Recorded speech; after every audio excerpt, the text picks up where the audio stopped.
Last year, the entire WoW community got obsessed with this new mode called Hardcore. A mode in which players would take Classic WoW to the extreme. Now, Classic WoW is pretty hard, and I don't mean it's hard in the sense that it takes a lot of skill to play, because that's actually the complete opposite. It's hard in a way that pretty much anything can kill you. Oh no! And doing the simplest thing, like pulling 2 mobs, can spell death. But what Classic Hardcore was, is that players were given only 1 life. Meaning, if you die, your character is gone. Now, I never got the chance to play Classic Hardcore. In fact, I never really got the chance to play regular Classic either. So I never really got to experience it whilst the hype was still around. I do, however, play quite a lot of retail WoW. And whilst I was waiting for Mythic Plus to open up, I thought, man, I wonder if hardcore retail exists. And well, I did a little bit of research and there really isn't anything about it whatsoever. So I decided to create my own hardcore, a version of hardcore within retail WoW.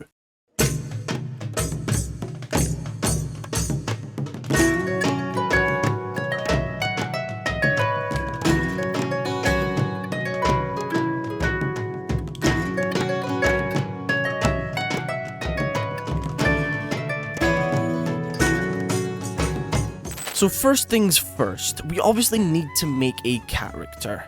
Now, I main Fury Warrior, so that's what I decided to play, because not only is it one of the top damage dealers right now, it also has some of the best survivability in the game. Now, although I could have picked a Guardian Druid and probably survived an impact from some kind of meteor, I still wanted it to be somewhat hard, because let's be real, retail leveling is so much easier than it is in Classic WoW. So for my race, I went with a troll.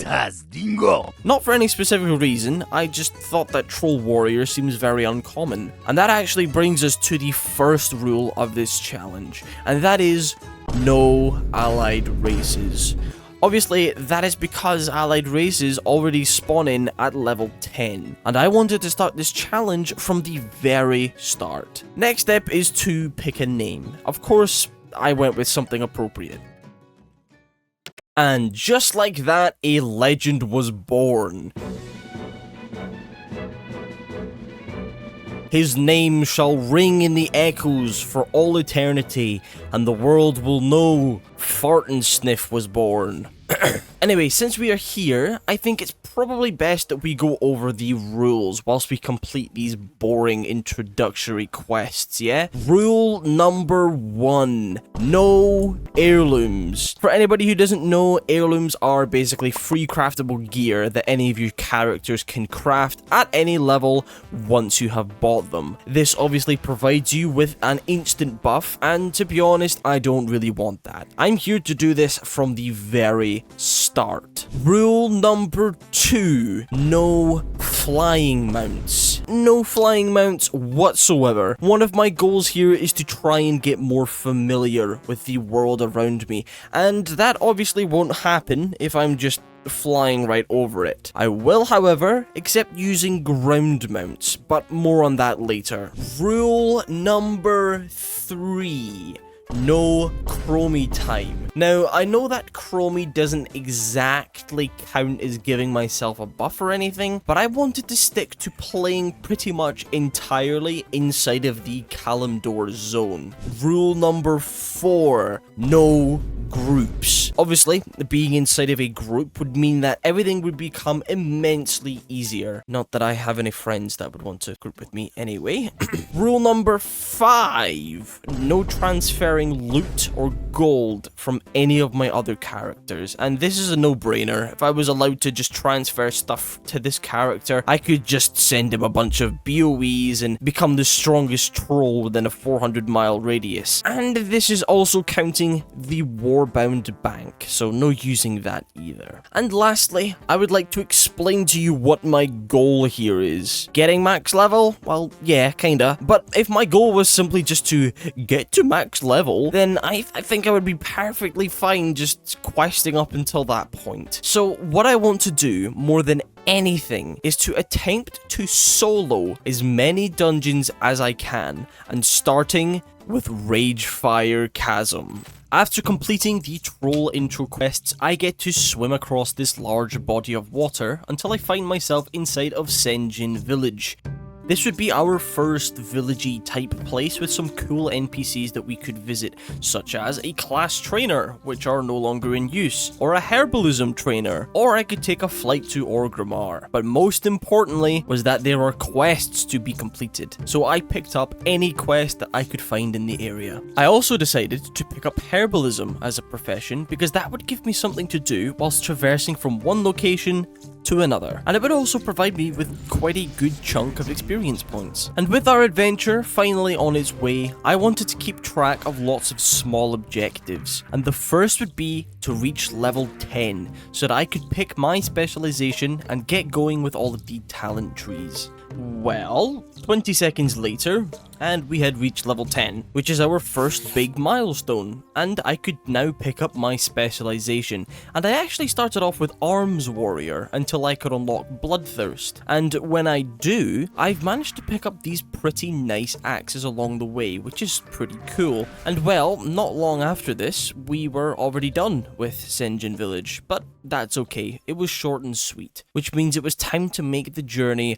up the road to Razor Hill. Now, Razor Hill is quite similar to Senjin Village, except for one notable NPC called Runda, and she's an interesting one because you can talk to her and ask about any profession in the entire game, and well, learn it straight from her. So to accompany my newly learned herbalism, I went and picked up mining as well, because whilst I'm collecting all of the plants, I can mine the ore as well, and my thought process was that I could learn blacksmithing and maybe put the ore to some kind of use to craft up some gear before we venture into Ragefire Chasm. But you'll find out later that that didn't quite go to plan. So I did a couple quests here, and after completing those, I managed to hit level 11, which means I've now got enough points to unlock Bloodthirst. So I switched my spec to Fury and did just that. And with me finally being able to spec into Fury, everything was set in place. I had my spec picked out, I've got 2 professions to keep me occupied, and an infinite amount of quests to complete. So I was left with one more goal before we could take on Ragefire Chasm, and that would be to unlock the ability called Rampage. You see, the way Fury Warriors work is that they use Raging Blow and Bloodthirst as well as other abilities to generate a resource called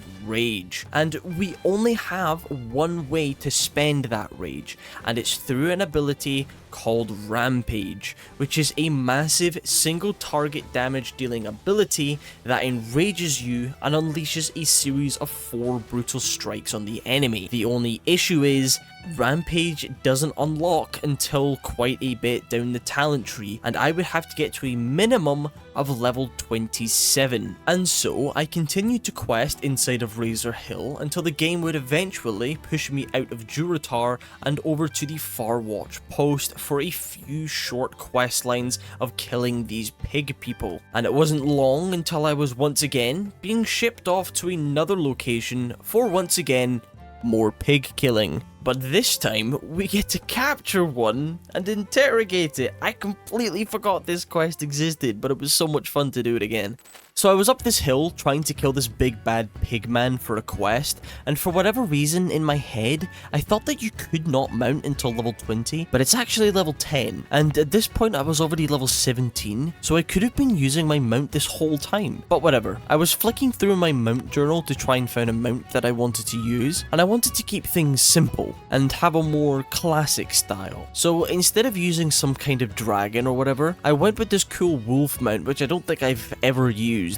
After all of the pig carnage, the game wanted me to start questing in a location called the Crossroads, but to be honest, I wanted a bit of change of scenery. So I had a quick look around and decided that I wanted to go do some quests in a location called Ratchet, which is a really cool looking place with lots of these sexy goblins. And I believe this is where you can actually take a boat to go to Stranglethorn Vale, and I kind of contemplated going but decided to stay and complete a few quests here instead. And well, after a little while of doing some quests here, and while it was a nice change from all of the quests over at Razor Hill, I was still getting pretty sick at looking all of the sand. So I extended my map and had a little look at all of the different locations and tried to find one that I hadn't really been in before, and went with Azara, because it looked like there was a lot of quests to do at the secret lab. And this one was actually pretty cool to see for the first time. It was all stormy and echoey, and there was all these goblin machines, and the quests were quite fun too. There was a really cool one where a goblin shrinks you down and you have to ride on top of the back of a rat and try to scare a big rock dude, and it was pretty fun. But after questing in this secret lab, it was time to head out into Azara a little, and I was sent out to this big island in the middle of the zone.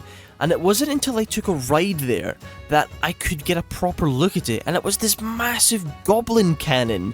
And flying towards it and seeing it in all of its glory, I honestly couldn't believe that there was all of this cool stuff that I had never seen before, because all I ever did whilst leveling was dungeons. And there was this goblin NPC who I'm assuming was like some sort of firework fanatic, and he had a very cool contraption. But enough about that, because I was nearing level 27 and I still had quests to do. But after I landed on the beach to do the quests, I decided to log off for the night. But when I logged on the next morning, I had clearly just hit Enter World on the login screen and went AFK. Because when I got back to my PC, this happened. Oh my god, I was AFK! Holy!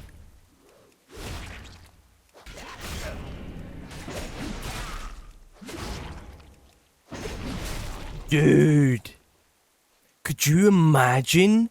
Well, I almost died, but to be honest, I think that was the first time in this entire playthrough where I went below 50% health. But no matter, I continued questing and rode on top of a turtle for like 10 minutes straight, and he would eventually drop me off right next to a rare spawn, which provided me with a good chunk of XP and a nice shoulder BOE. And at this point, we were literally teetering on the edge of level 27. But luckily, because of my herbalism skill, all I had to do was pick up a plant or two, and I managed to hit level 27. So I selected Rampage as my talent and made my way to Orgrimmar.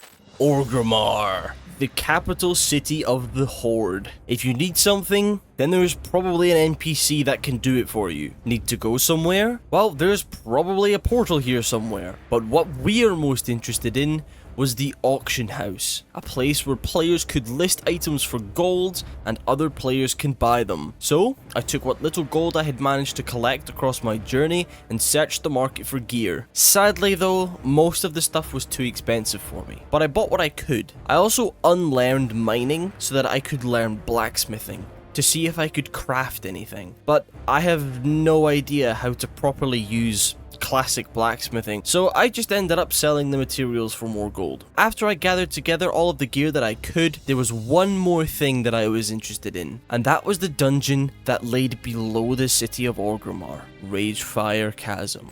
I entered Ragefire Chasm with confidence, and just to test my DPS, there are a few mobs right at the start of the dungeon that won't attack the player, and after killing one, everything seemed like it was going to be just fine, so I decided to just pull the first pack of trash and see how it goes. Can I pull these one by one? Oh, okay, no I can't.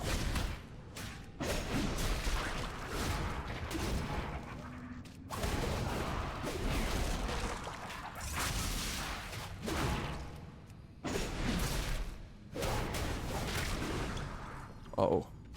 No! No! I didn't think I was gonna kill me that quickly! I would have popped my defensive! No! Sadly, this is where the story of Fart and Sniff comes to an end. All because I was too reluctant to pop my defensive ability, which would have saved my life. But he will always be remembered as the hero who dared to take on Ragefire Chasm solo. If you guys made it this far in the video, then you guys are for real, the real ones. If you enjoyed, please subscribe and maybe leave a like. It helps me out a ton. And please let me know in the comments if there's anything you guys think I could improve in my videos, especially this kind of video, because this is one of my favorite kinds of videos to make, and I do have others planned just like this one in the future. Anyways, I hope you all have a wonderful rest of your day, and I will see you all later.